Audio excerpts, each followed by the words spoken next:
Honest with Jasmine brand. I'm super excited today. I have with me singer, songwriter, TV personality, radio personality, mama. Child. You got all the titles. I have Lil Mo here. Thanks for coming on. Thanks for having me, Jasmine. Listen, I don't know if we've ever sat down. I feel like we've done a bunch of stories on you. Yeah. We broke stories about you being I know on shows. Didn't you come to the radio when I was on radio before? Well, quick? Yeah. Okay. Like, that was like years ago. That was but years ago in actually, Baltimore. like a one-on-one, we've never. Okay, so this is a first, Yeah. but I'm super excited to talk to you, to get a chance to sit down. I want to kind of start from the beginning of your career. I guess the beginning of your life, but I want to talk about, when did you realize that you had this gift, this talent? I'm still trying to figure out if I realize what my gift is. Like, literally.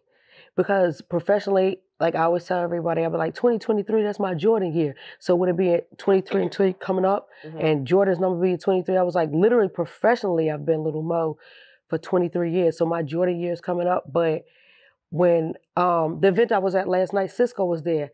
And he was like, yo, I did not know that your uncle was John P. Key. So I called John on FaceTime. And my uncle John on FaceTime. And just to see people still coming to me. And I sang with my uncle when I was like, 14, 15, 16. And because I graduated when I was 16. So my high school year, I was on tour with New Life. So it was a lot. Which is his choir. Yeah. But first he had like a community choir that like sang in the area. But because I guess I was so litty, he took me on tour and on the road. Right. So I was a teenager. But even before then, when I sang in the choir and we sang places, I still haven't honestly figured out who I am and my gift. But I know I always when did you realize that you could sing? That you had this voice that... When I was like 5. Okay. My aunt told me. Your aunt told you? Yeah. And I grew up Apostolic Holiness, so they used to tell me, they had me singing adult songs as a toddler. And I was like, oh my God, when I was in the world, I didn't have a God on my side. Wait, I'm 5, Jesus. I ain't Jesus missing ain't that even yet. home till he was 13, child. Right. So they made me accountable at 5. So it was just like at the age of 5, they knew I had a voice because I remember my aunt playing cassette tapes and playing it, and she would sing a note, and she taught me how to harmonize. So it was just like the gift. So people in your family already could sing. My Aunt Sheila. Yeah, and obviously your uncle, but your Aunt Sheila could sing. My cousin Anissa. Honestly, my whole family could sing. Okay. Because we used to be a fake quartet. They used to call us the Loving Singers. Child, I don't know. Oh, cute. Yeah. They used to call us, and we sounded a mess. But the church people thought we sounded good. But I just realized that now, like looking back, I was like, we was really lit at a very young age. Okay. And I'm like realizing it now because there were so many people that I always felt sang better than us. But the last shall be first, baby. And the first shall be last. Purr. So who do you think has the strongest voice in your family? Me. Okay. All right. Yeah, because I'm the shortest. So my voice is naturally strong because that's a part of my complex. I always feel like I have to be loud, and I'm giving monotone, low tone today only because with being on the road, like I was on 2 tours in the midst of.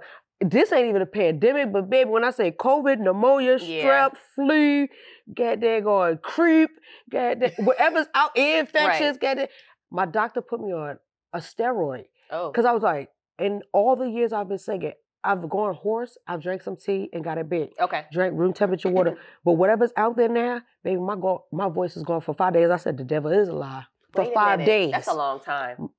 Baby, anything past a day is a long time, child. Yeah. And I mean, I don't know how it feels to really depend on your voice.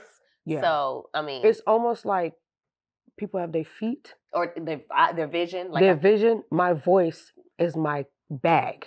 Literally. So even if I can't sing, I could still, there's other things I could do. But I realized I was like, wow. And I didn't even realize it was gone until I went to sound check.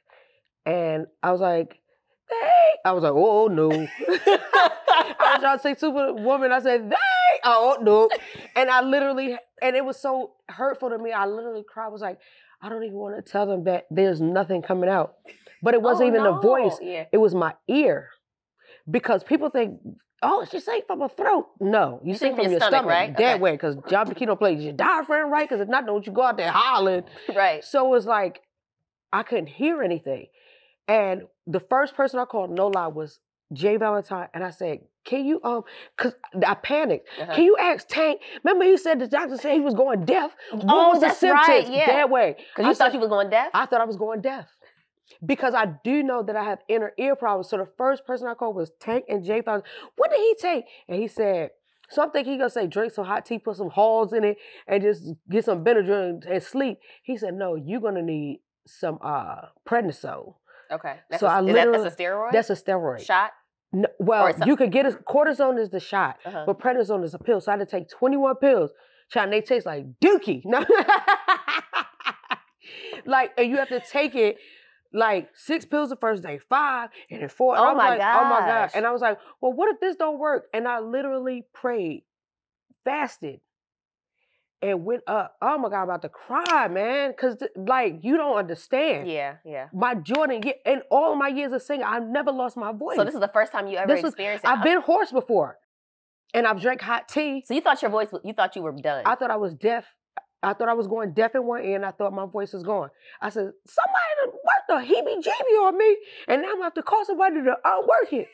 Because, trust me, it's out here. So you had to take medication, you fasted. I had to get nails. I had to get a steroid for my nose because they was like, well, maybe you're, like, they couldn't figure it out. Because they was That's like, scary. You don't have a fever. I didn't have any swollen glands. And I went to my ENT because you have to, like a lot of people be scared to go to the doctor. Me, I'll be like, child, my foot was hurting. I went right to my podiatrist, flew to Houston. Give me a shot in my foot, doc. Got a freaking steroid in my foot. Because I said my foot sleep and it ain't waking up. I thought my foot was going to have to go, child. Big mama. Stop. So listen, so our voice is back. Yeah. We are not deaf. Our voices, we good now. Yes. Thank God. Thank God, because it was scary. Yeah. Because, and what's crazy was, it was a time I had 5 days off. And honestly, it had to happen because sometimes God has to remind you, I'm the giver of your gift. Don't get too grand, sis. Because I wasn't getting grand, but sometimes he has to show you gifts are given without repentance, but they can also be taken away. They can, absolutely. And somebody asked me one time, like 20 years ago, this girl, like she was trolling me. Mm-hmm. So they didn't call it trolling back then, they would call pull up. She was like, what would you do if you couldn't sing no more? And I never thought about it because I've been singing since I was 3, actually. Mm-hmm. So 40 plus years later, it's just like, what would I do if I couldn't sing anymore? What would you do? Twerk? No, I'm just kidding. I don't know. Not twerk. Child, I'm learning. What would you do? Because I'm such I'm a beast. Yes, you are. I could do like everything. People don't really know. Before I was singing, I was doing hair. So I did some hair. But because I know how to orchestrate and facilitate, I know I will be a heck of I can executive produce this stuff. Everything. Right. Like, so I know, but it was just like, I've never been put in that position. Right. But when you're put in that position, what would you do? And honestly, I can say that I'm naturally a hustler and a grinder, so it's nothing I can't do, but it was just like, I never thought about it. Because I've never had to do anything I've never had to do before. Right, You feel me? Yeah. So it's like, wow, what would I do? When did this whole 5 days without a voice happen? Did it happen recently? It was like, when did we do the New York show? It was like a month ago. Oh, wow, this is recent. So it was recent. like recently. But this is a good time, for it to happen right before your Jordan year. It didn't happen before the new year. Yeah. And, sometimes we need to go in the new year, like with a little lesson. Yeah. That I needed that lesson. Yeah. Because it wasn't like I was doing anything wrong. I was running around, but I honestly didn't realize, like, everything, when you're on the road, a lot of people don't realize. People are like, oh, I can't wait to go out. I said, baby, you think just packing clothes and wearing outfits? I'm like, no, you're susceptible. To everything. You're exposed. Yeah. You're exposed. You're open. We're going to take a break and we'll be right back.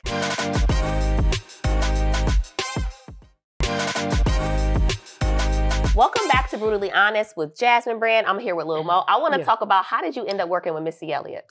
How did you meet her? How did she hear about you?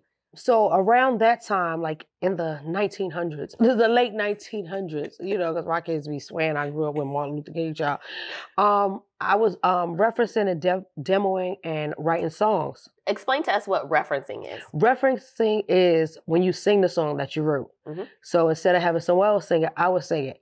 But one thing I loved about Missy was once she heard the song, she heard my voice, and she was just like, "Yo, you want to go on tour?" Like, yeah. But I thought it was, well, they say cap now. But back then I was like, when Merlin Bob's office had called me, he was the senior VP over at Electra. Mm-hmm.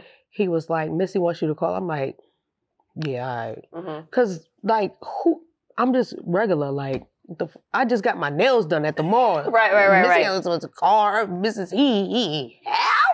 So I called her, and she was on her car phone. I think she had a Lambo at the time. Of course she did. Yeah. And she was like, hold on. She was telling her, turn down the music. She was like, yo, like, I heard your references. And she was like, we have to meet. Okay. And I think later on that day, I went to the city, they sent a car service.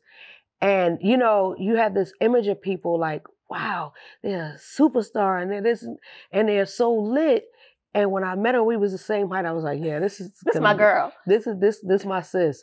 And like literally from the day we spoke up until now, like the best like it's like a sisterhood that's unbreakable, genuine. What year did you start working with Missy? That was like in 1998. Okay. So when you got with Missy, were you a background vocalist in a song?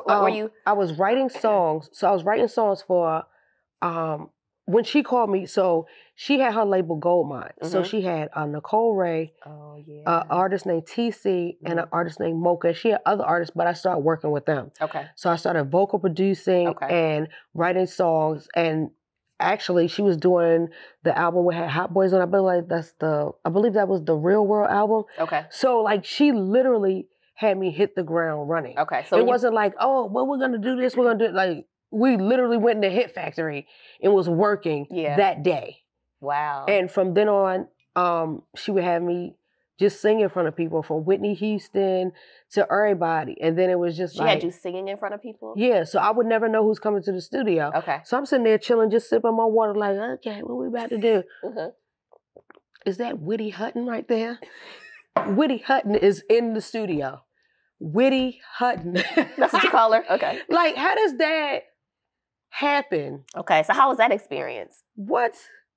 You grow up in the church and you see the person that you've looked up to your whole life go secular and say, if she can do it, I can do it. And then you meet her face to face and you think that she's going to be walking around and acting like, where's my wind and my light and my coffee and my tea and my puppy?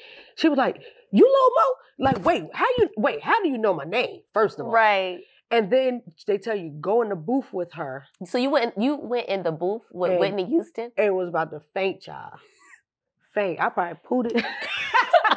I don't know. I was just standing there and just like there was no cell phones then, child. If you had a cell phone, you could call after 9 o'clock because that's when the hours, them cell phone bills is different, child.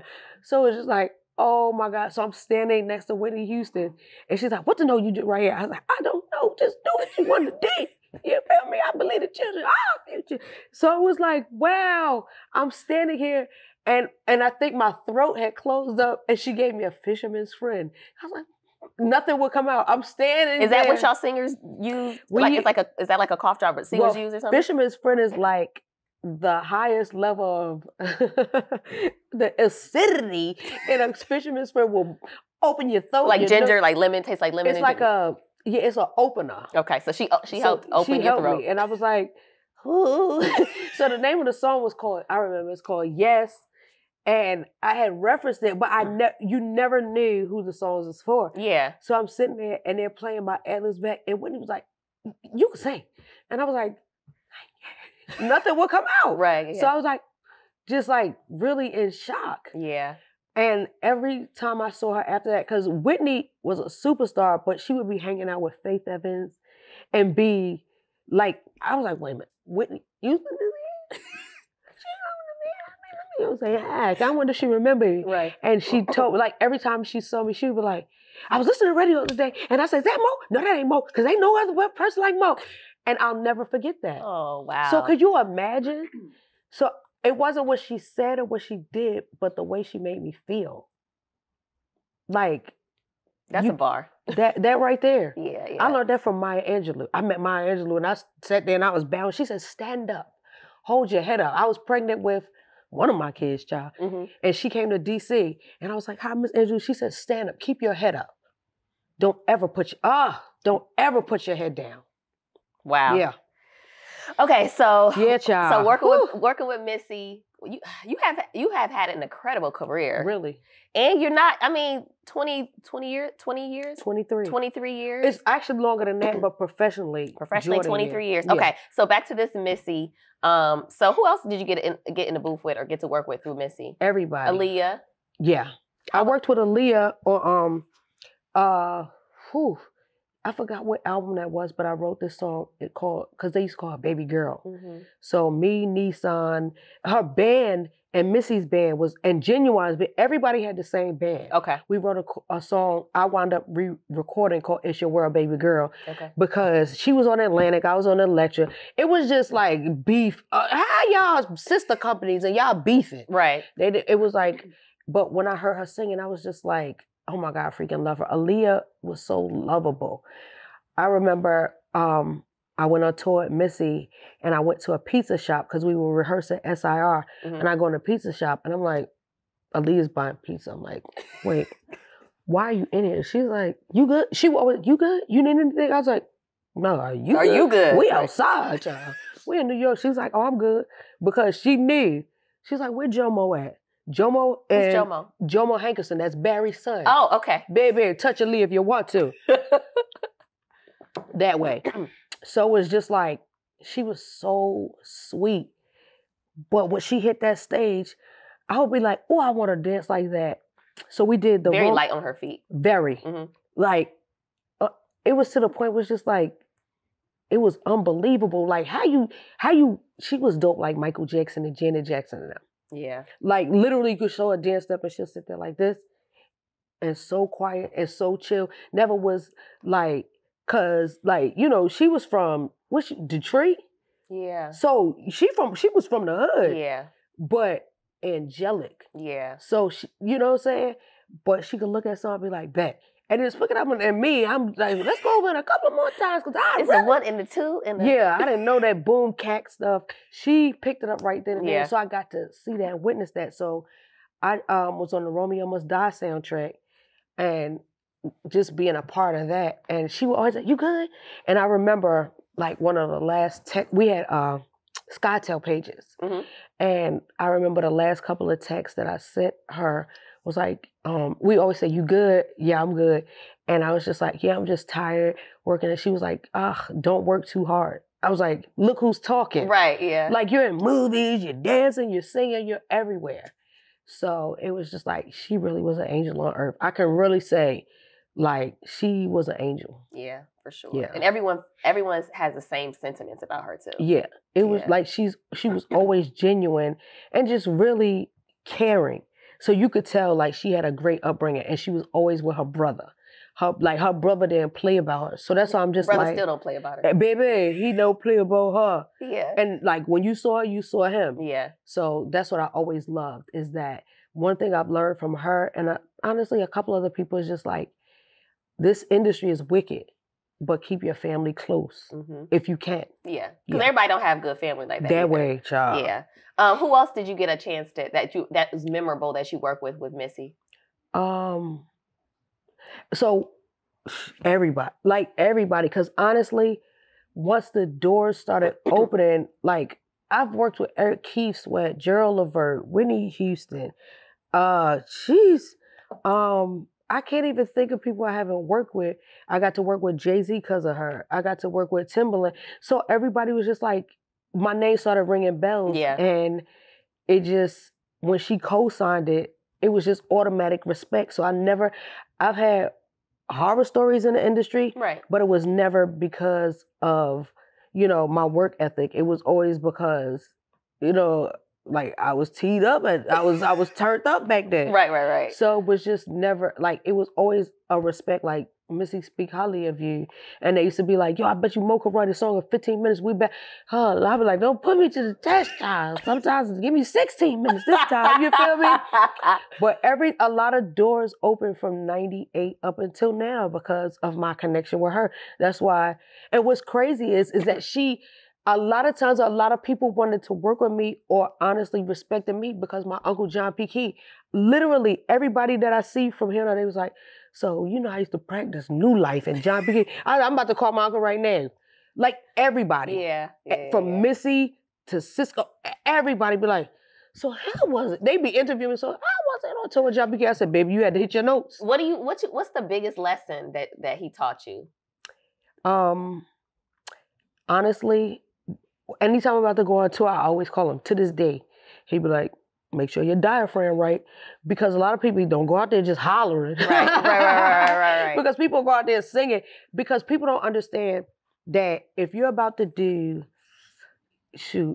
even 10 cities, and if it's not in the same, like if it's not New York, New Jersey, when you hit that run, that's different climates, it's different atmospheres, and whatever they're sprinkling in the air now, baby, you be like, hello, and you'll lose your voice the next city. Don't go out there hollering. Right. Go to your sound checks. Yes. Make sure you can hear yourself. Because there's a lot of people who just be out here hollering. Yeah. And you be like, child, don't nobody want to hear that. So he always said, make sure the diaphragm's right, because you sing from here. Yes. So even if you can't, from here. Yeah, when people like, they sing from their throat, child, sit them down immediately, because they're not going to last to the next show. If you sing from here and from here, you'll be able to sing everywhere. So he always make sure that diaphragm don't go out there hollering. That's the biggest to this day. So whenever I'm about to go on tour, I'm like, oh, John, like, is there something I need to do? Don't be hollering. All right, let's take a break. We'll be right back.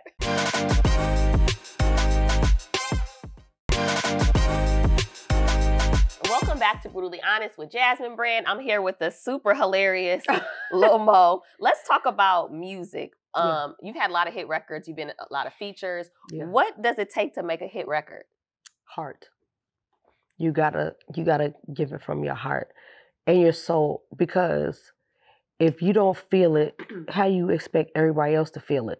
Okay. So like people like, I write a record in 2 seconds. Well, did you feel it? Right. Or you just saying anything? Yeah. So I realized that to transcend for generations, because I'd be like, whoo, my kids be like, your song, Mom, nobody wants to hear your songs. Your songs are all their fossils. I'm like, you would not understand, child.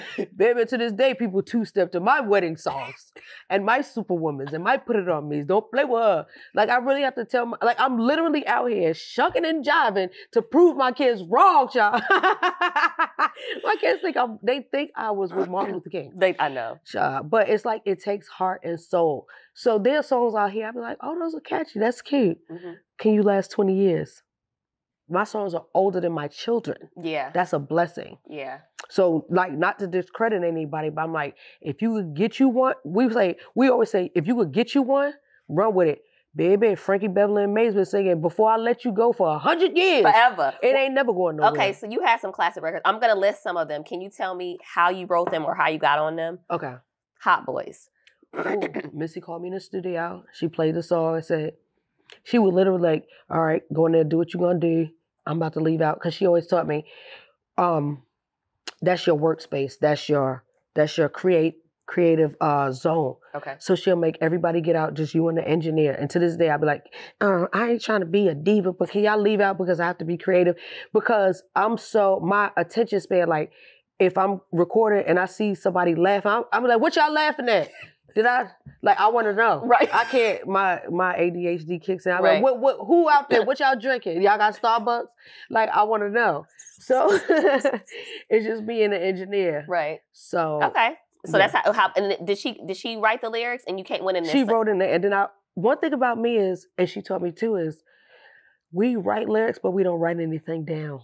Okay. So it's almost Yeah, like talk lyrics and then yeah, and then it just becomes like, so when they ask us to, write down the words, I said, can y'all get somebody in the office to write down? Because I don't even know what I said. Right. And so they said, I said, just send it over and then I'll just correct if y'all said the wrong word. Because sometimes they be like, what did you say? I don't know. Just write down what you think I said. and I can figure I'll it fix out. it. Yeah. Yeah. Okay, Put It On Me. Went in there, kicked everybody out. Irv was like, this is going to be a big record. Okay.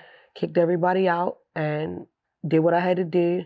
A couple hours later, Leor Cohen came to the studio and the rest is history. We recorded that like on a weekend because I remember I was living in North Carolina at the time. Mm-hmm. Went up to New York, recorded it, and by that Monday, one thing Irv taught me, because I know it's a lot of crazy things going on, but he taught me, he was just like, always make friends with the music directors, the program directors, and their assistants, and everybody in the radio station, get their phone numbers, and you can eliminate the middleman. Mm-hmm. So once we recorded the record, we had a SkyTel pager. I got a record for you. I'm about to send over the email. Mm-hmm. He's like, I have every program director, music director, and their assistant's number in my phone. Yeah. He was like, this is out of here. And it was out of there. I Cry. I actually recorded that before Put It On Me. Okay. Irv played it on the bus. We were recording the Romeo Must Die soundtrack. We were recording a video I did for that soundtrack called Somebody's Gonna Die. Okay. With his artist Dave Bing at the time, and he called me on the bus. He was like, "We got this song. Now this is just a rough reference because this is what we want you to do." And I heard it. I was like, "Okay, book the studio," and went in and did what I had to do.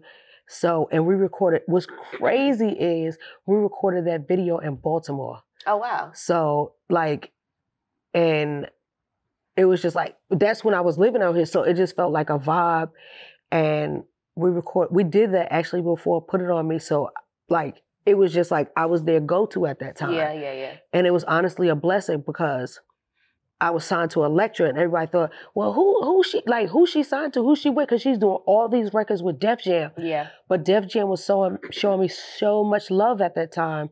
Like you can't knock it. Elektra was honestly a R&B like label, and I was like, I was so hip hop. Yeah. Yeah. That like honestly, I can honestly say that Def Jam put me out there as like the hip hop R&B, because they was like, I remember I met with them, and I met with other labels too before I signed to Elektra. They was like, you remind us so much of Mary. And I was like, how? Like, that's Mary J. Blige. Right. They was just like, because you're like, that grit, that edge, but that soul. Right. You can't teach that. You have to be born with it. Yeah. And to this day, I'm like, I get it. Right. Superwoman Part 2. So we recorded Superwoman Part 1. I recorded that with Brian Michael Cox. Okay. And Jermaine Dupri in Atlanta. The first one? Yeah. The first. Okay. Who wrote it? I wrote it. Okay. But they did the music, and so we did Superwoman. What were you Part thinking 1. about when you wrote that song? Thinking I was that chick. Thinking I was don't play while she not one of them. So the original Superwoman was like, you ain't gotta look up in the sky for a bird or a plane. Heard you looking for a change, and I'ma say me. If you're tired of chicken heads, got the S on my chest, I'm a Superwoman. You ain't gotta look up in the sky. I thought I was a rapper, but I could sing it. You feel me? Yeah. So JD was like, yeah, let's go. So we played it for Elektra, and they was like, we think it's a little bit too cocky, and you have tattoos, you have braids, you're gonna scare the consumer. Now look, the tattoos all in their mouth, child, braids. Like I was just like, I just knew I was ahead of the times because of who I was around. And I was like, honestly, I was it kind of, I won't say it broke my spirit. I was like, dang, so what am I allowed to talk about? Just weird?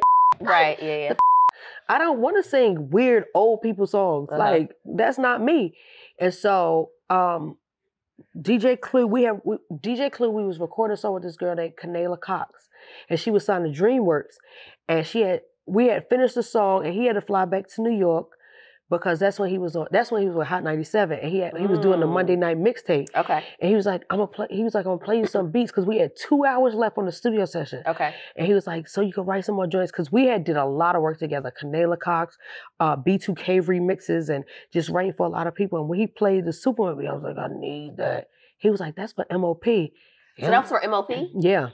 So it was just a da-da-da. So now that y'all hear it has keys and breakdowns and harmonies, so you would never No, he was like, that's for M-O-P. No, it's not. It's for M-O-E. Me. Hello? Wow. Or however you spell it, y'all. Not however you spell your own name. I was like, so if I record it and get it to you, can we just like work something out and like tell it? So he was like, okay. And I literally recorded it on the spot. Didn't write anything down. I told the engineer, I was like, just record me. And because he has to fly back to New York. And that's when we didn't have like email, you could say. We had Delta Dash. So you had to record the song and put it on an Delta airplane. Dashing in for it to be flown. So by the time he land, it get to him. So Duro can mix it. And no, but go back. So so what were you thinking about when you wrote it? Like, because you had already did the original Part Superwoman, one, part one. What was in you like? I just want to know. I'm trying to get in your mind. I just wanted to be a Superwoman. I just always felt like I come out my body. I always felt like I'm a woman, but I'm like I just always felt like I'm not just this. Right. I'm damn near. Would have killed you. No, I'm just kidding. So I was just like, how can I make the world understand? Right. Like, I just always pushed that empowerment because that's what I was around. Yeah. So I was just like, just trying to like, just let. Okay. And I've always been a fan of the song Superwoman by Babyface that he wrote for Karen White. Yeah. Because I was like, child, she talking about I cooked your breakfast and you ain't even eat it? The nerve. What? Bitch, I'll throw this. See, I'm the one be like, I cooked this bitch, I'll knock all this over. You got me fed up about this. You feel me? Like, that's what type time I was on. I was like, nah, we ain't going for it. So, like, in 99, 2000, I just wanted to break down that barrier and that stereotype that, okay, you could be soft as a flower, but you still got to have that power. Right. You got to let people know. So, I always wanted to do anthems that made people feel like something. Okay. No matter where you're from, race, color, creed, ethnicity, background, where you go to church at. And it was like, it has to affect me first before I can give it to the world. So we're going to take a break and we'll be right back.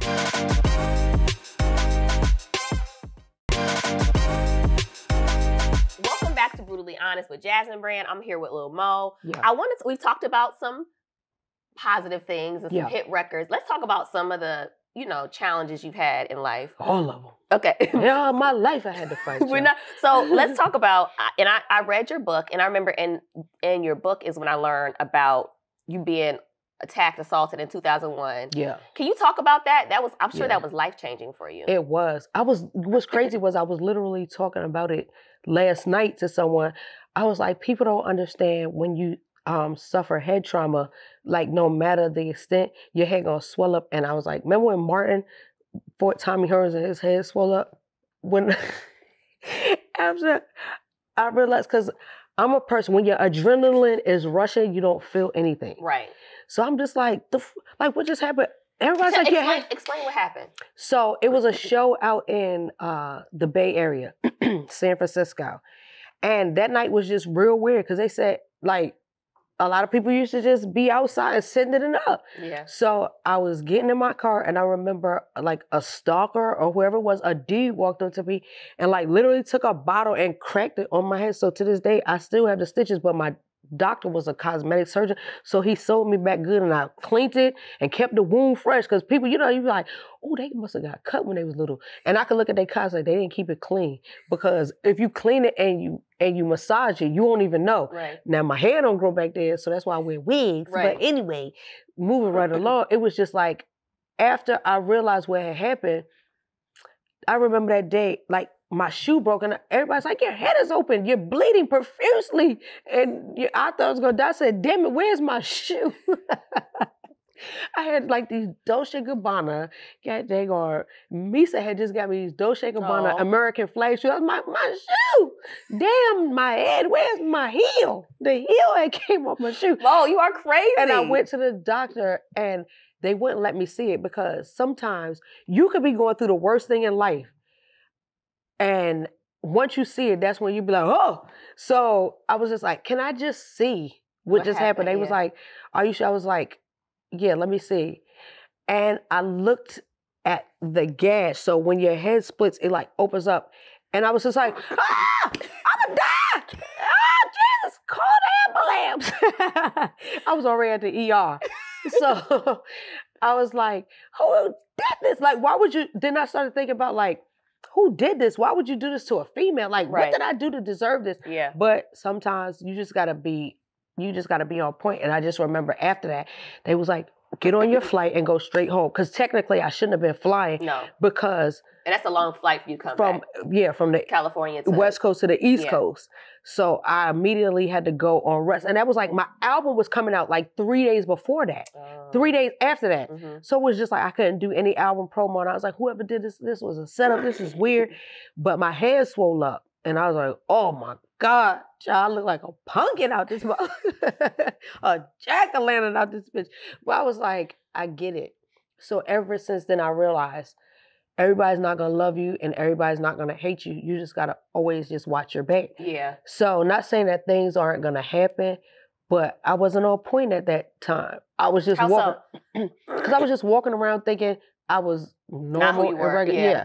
Like, but you got all these songs out, you just walk around, all right, good night. Get your ass in that car, stop waving that way, for real.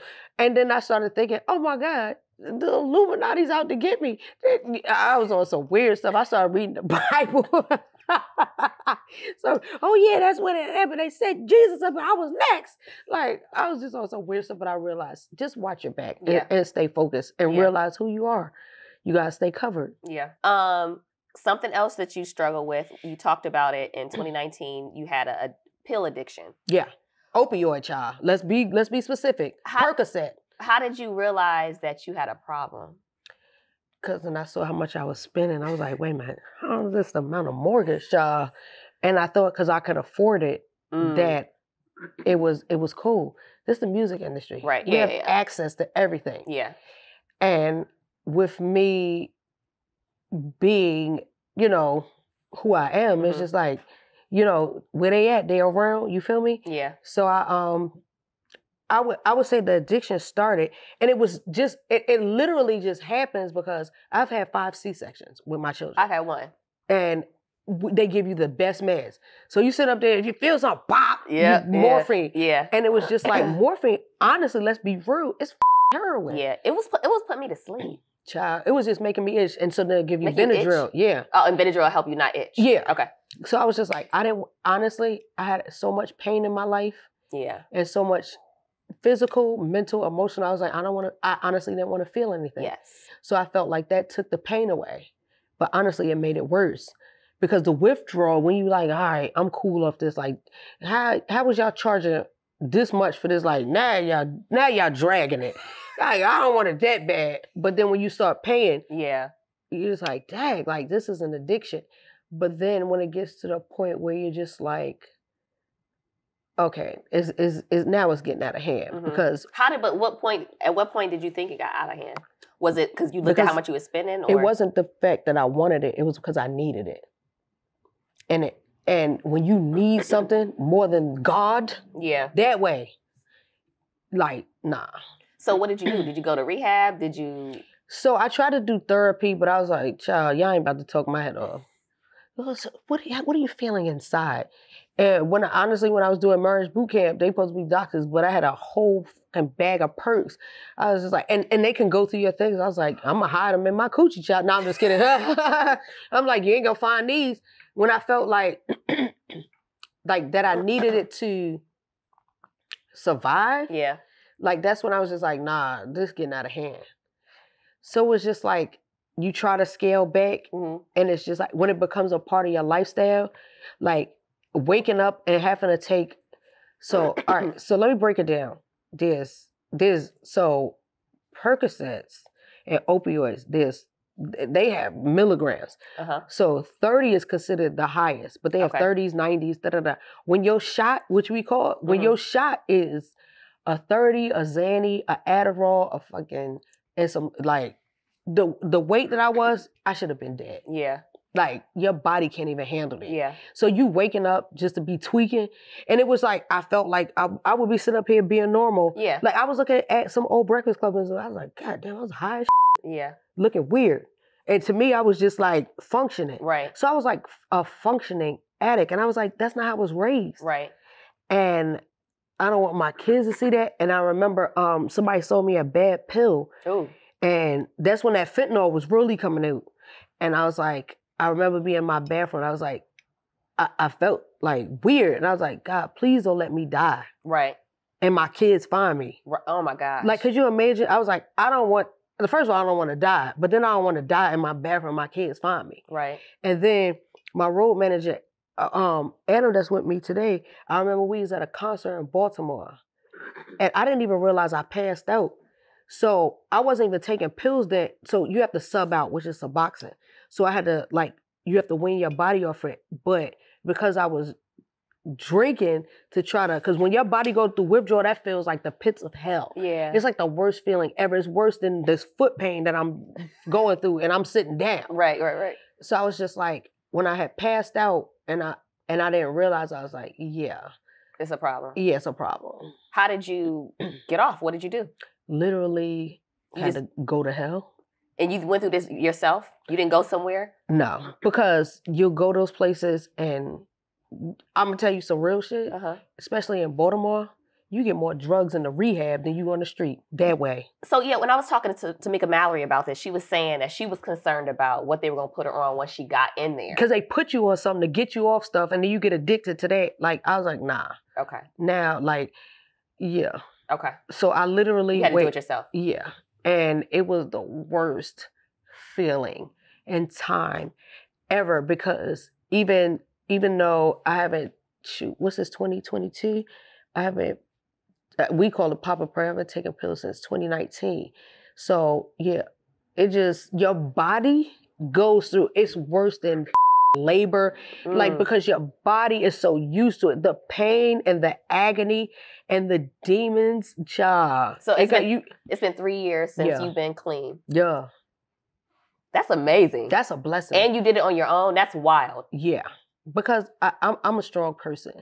And I was like, I gotta do this because I don't want to die like this. This, if that's how you want to die, you have to literally talk to God and be like, because God, people think he's going to be like, listen. He be like, that's how you want to die? Pick your poison. Right, yeah. Or do you want to live? You got these, what you want to do? Period. That way. And I really had to get to the point, I'm not going out like this. Yeah. Well, I appreciate you being transparent about it. Thank you. I'm glad you came out on the other side. Yeah. For sure. All right, let's take a break and we'll be right back.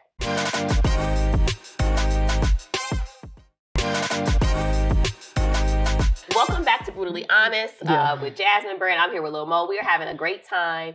This is the end of our interview. At the end of the interview, I always just ask general random questions and some that have something to do with you. So are you ready? Oh, yeah. Are these trick questions, child? Oh, yeah. Okay. What's the best compliment you've ever received? I love your lips. Because people used to tease me, you got soup coolers. You could blow on a bowl of soup and the whole thing be cooled off. Now look, everybody's lips is like this. You do have pretty lips. Thank you. And these are really mine from the Lord. From the Lord. Yes, Lord. They mine. What keeps you up at night? My kids. Because I be like, I done took my Benadryl. If y'all don't go to me, they just Benadryl. My kids, they be up. No lie. Have you ever, wait till your baby get big. These kids will have the TV on 100 times. I can't find a remote. If you don't turn that damn TV down, all I hear is, yeah, Jeffy. I be hearing so much stuff and I be thinking I'm dreaming it. And it's these kids. Yeah. I'm like, why are y'all leaving these TVs on this time of night? Y'all got school in the morning. So that's what keeps me up, my kids. You said the pandemic was the best thing that happened to you. Yeah. What did you learn about yourself? Sit my ass down. I've been literally on the road since I was 15. Yeah. That's a lot. That is, yeah. You've been touring most of your life. What's the craziest tour story you have? Everything. Okay. Tour life is, I always tell people, I was like, you have to be built for it. Because it's one thing to go to Miami, go to LA, go to the different states and go there for a couple of days and leave. When you're on tour, you're there and people are coming to see you and they're coming to, you don't know what type of time they are. So we've been on tour and people, it's been so much, people have made food and I'm like, ooh, I'm not eating that child. No, you might have cats walking around your house and they might have dipped their finger. Like, I'm like, some people be bringing food and this stuff. lady tried to bring, I was like, I don't eat on tour. And I felt so bad because she looked so nice. But I was like, I don't know what's at your house. You can't eat everybody's food. You can't. And then there's been cities I've gone in and like people like, oh, when you come out, want to do your hair? I was like, I don't let everybody do my hair, child. Yeah. So it's just like, the tour war stories, there's been times we like, we gotta get up out of here, child. It's real out here. Or we was on tour somewhere and my makeup artist was like, they ain't got no Ubers out here because they said it's dangerous. I said, well, bitch, you should have been left. When the sun go down, leave. Yes. What's your biggest professional regret? That I dumbed myself down and I suppressed my gift trying to please people. Okay. Yeah. What's your biggest personal regret? That's a good question. My biggest personal regret is that, because I don't trust people. Okay. So there's some people that I should have trusted, but I'm glad I didn't. Okay. Because I'm like, you was a weirdo. Like I have trusted that I should have trusted. No, I shouldn't have. I don't have no regrets. Okay, I'm with it. When is the last time you cursed someone out? Every day. My kids, like, because my kids I'm not around people. So the only time I'm around people is like this. Yes. So it's literally, man, my kids. So my kids was cutting up my sons, my daughters, they live on their own. Mm-hmm. But my sons, they was cutting up so bad. I was like, I pulled over. I was like, how are y'all louder than the music? And they was like, Mom, you're being weird. I was like, don't call me that. And I was like, yo, I will beat y'all all the up like y'all playing. Like they just pushed me to that point. I was like, I don't even let on the street play with me like that. They was like, pause. And I would just start busting out laughing. So every day I curse my kids out, but they know I'm not going to do nothing because I have 4 kids that are taller than me. And my 7-year-old, he's the only one that's smaller than me. And he's the sweetest kid. Well, Jonah, he's 1 inch shorter than me. Mm-hmm. But I'm just like, bro, I will take you down. Down. Don't play with me. So yeah, I curse every day because I have kids. What's the best thing that's happened to you this year? Everything. Okay. Like, I used to pray for times like this to shine like this. So I had to grind like that to live like everything. Okay. Like everything is lit. What trend in music would you like to see end? I honestly love it all. Okay. I'm not mad at anything. Music changes every 5 years, but now it's every year because social media. So, I wish I could dance because I want to do everything that everyone's doing. My kids, like they was trying to teach me how to blick and tang and do the hips, mm-hmm. And we for Thanksgiving, we were at my sister's house and I was doing one of the dances and everybody was laughing at me. And I'm like, wow, the world loves what y'all are taking for granted. I will beat all of y'all the up. My niece was like, I'm like, why are y'all laughing? This is really, and I thought I was killing it. Because this is dance. I'm going to show you, this is dance they do like this. With their neck, and that hurts. That looked like that hurt. But the kids doing it, they was like, you're doing it wrong. I said, what am I doing wrong? And you're shaking your neck like this. What the somebody like it.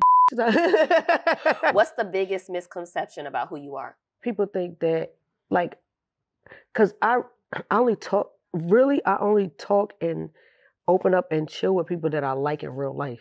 Okay. So people think that I just be turned up and just going off on everybody. I'd be like, no, because I don't give that people that much power of my energy anymore. Mm-hmm. But there'll be people who tried, and I'd be like, well, like, what we doing? Like, literally, and sometimes I think I'd be so turned that it'll be misconstrued as that I'll be ready to fight. Right. Because as soon as I take off my shoes, like, well, what you taking off your shoes? I was like, my foot hurt. Like, somebody asked me really, was like, why you taking off your shoes? Like, why is you? I was like, 'cause I just wanted to make sure we was on the same tight time. Like, I just be having to. Check the scenery. Yeah, because just in case. Right. And it don't even be that serious. But that's why I be the joker. Why so serious? Because to me, everything is either a song or a joke. Right. Laugh or sing. So anything outside of that, I'd be like, wait, that don't connect with my spirit. What we doing? Right. Should I duck under the couch or should I, get on my dead president Like, sis, like, what we doing? What's your favorite movie? Is it The Joker? The Joker. Okay. If you could create or you could have your own female Mount Rushmore in terms of singing. Yeah. All the Clark sisters. All of them. Because had it not been for them, like, even though I grew up, my uncle, and he gave me all the tools and things that I needed to become who I am. Mm-hmm. The Clark sisters they were a sound. They were a vibe. Mm-hmm. Whew. Okay. The Clark sisters. I love that. If you could pick one song as a soundtrack of your life, what song would you pick? Something by Drake, because I just been in the Drake vibe. Like, he put you in a mood of just like, I just love the way that he just like touches every subject. Mm-hmm. But I had to get my phone because I was like, there was a song I was listening to driving up the street, and people, I know they was looking at me weird because they're like, wait a minute, she has on a hoodie and a mask and she looks like a rapper, but she's listening to Air Supply, Even the Nights Are Better. Okay. Like, that song right there, it just makes, okay, that song I haven't heard that. If you hear it, it's gonna make me cry. It's not gonna make you cry, but it's like one of those songs that's like, it's like, even the nights are better. Oh, okay, yeah. Together since I found you. The notes they went to. See, I listen, I'll be like, what made them think to go to there? Yeah. Like, I love stuff like that. So I love that. And if I had to pick one other song, Standing in the Need of Prayer by John P. Key. Like, he doesn't even sing that song no more, but if I'm ever in a concert, because I always go up there and sing. I'm like, Uncle John, can you please sing? It's me, oh Lord, I'm standing in, not my sister. Like, it's me, that way. Like, he did that. That's my favorite song in the galaxy. I love that song. I love that song. In the galaxy. Oh, I love that song. Yeah. Okay, last question. Mm-hmm. If you could ask God one question and God would answer loud and clear back, what would you ask God? Why me? And he would say, why not you? I love that's perfect. Well, It's been an absolute pleasure. Thank you. Talking to you. We have to do this again. For sure. This was amazing. We laughed, we cried, we had jokes. Cried, drank all this water, but left all this DNA on here. So if I commit a crime, wipe this off, child. They looking for me. No, I'm just kidding. You are hilarious. Thank you so much. Make sure you check out Brutally Honest with Jasmine Brand every Monday night on Fox Soul.